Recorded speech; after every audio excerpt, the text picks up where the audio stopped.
kayong mga bata kayo? Wag po, wag po! Nagbibiro lamang po kami.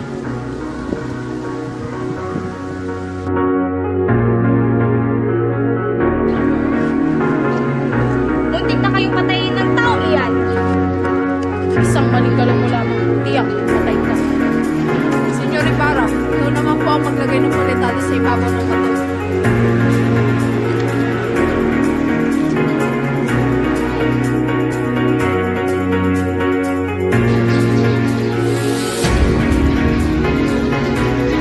Basilio, nasa hindi mo na ipatulog ang kampana sa tamang oras, bawasan kita ng 2 reales.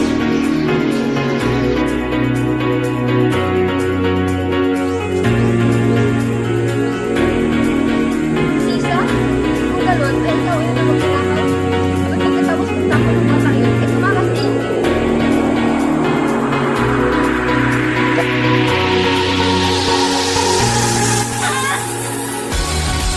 Dati, di ba? Maghuros dili ka, Ibarra. Alagad ng Diyos ang iyong pinakalaban. Maria Clara, kamusta na kayo ni Ibarra? Ako naman ang gagawa ng paraan upang makapag-usap na ni Ibarra.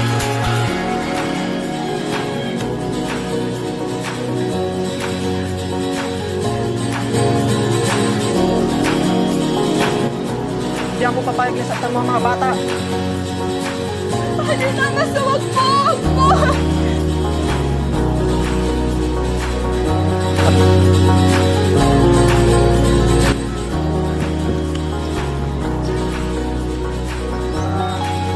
Wala. Ako'y naligaw. Sa hinabahaba ng panahon, ay namulat ng kanilang mga mata. Namulat sa katotohanan na inaabuso natin sila. Kahit kaya talaga ay walang kwenta ang mga inusyong yan.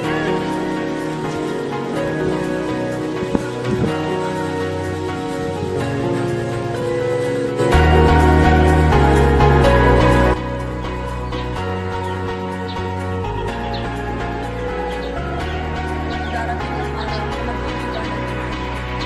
Ang gumagawa ng ito ay magkarurusahan ng kasilakan.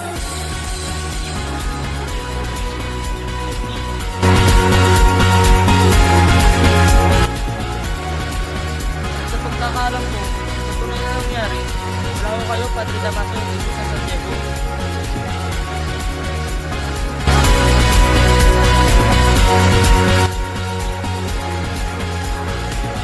Kamalian niya ng pura. Pakulan niyo siya at huwag niyong gagambalain pa. Konsolasyon, tuba ng kabot. Por Diyos sa Santo, mukhang labandera mula ulo hanggang paa. Huma! Huma! Aba! Excellentísima Senyora Kuma! Isang nakakamatay na bilis.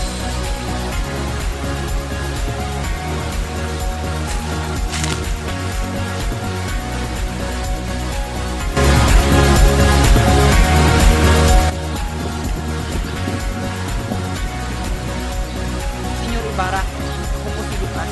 Ang taong namatayan nung nagtatanghal sila ng sarswela. Wala kayong panahon? Ginoo, wala kayong panahon para sa patay?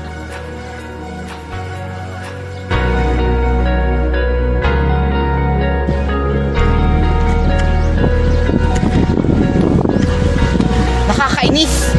Talo na naman ako sa sabong. Naubos ang pera natin lahat-lahat. Bihira pa rin ako manalo.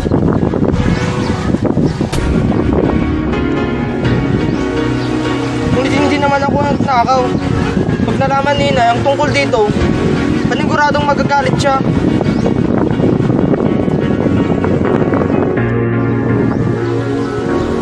Ako po'y nagtanan, Inay. Nagkalit ka rin ng Sakristan Mayor si Crispin at ayaw akong paalisin kundi sa ikasampu ng gabi.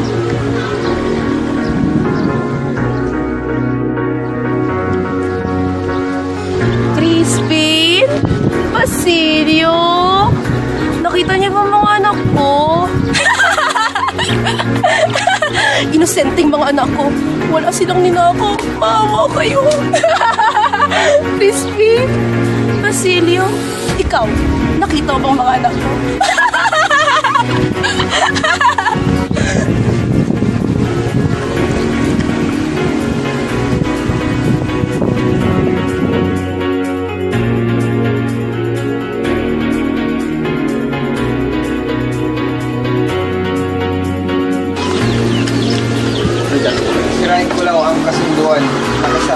Maria Clara at Mari.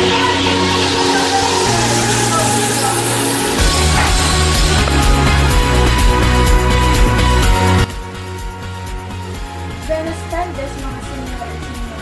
Maligayang pagdating.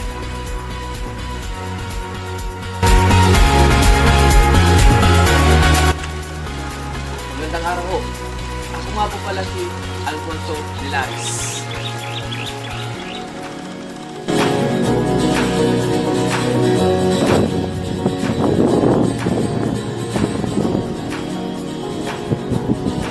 Mamatay ako. Mas hidayat. Pagsigat ng araw. Sa aming bayan.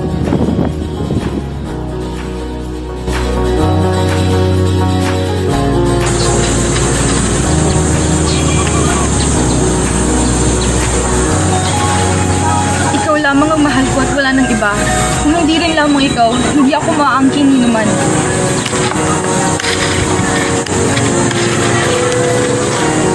Mahal pa rin kita, Maria Clara. Magpakasal ka kay Linares. Dahil sa kagustuhan ng tumayong ama mo.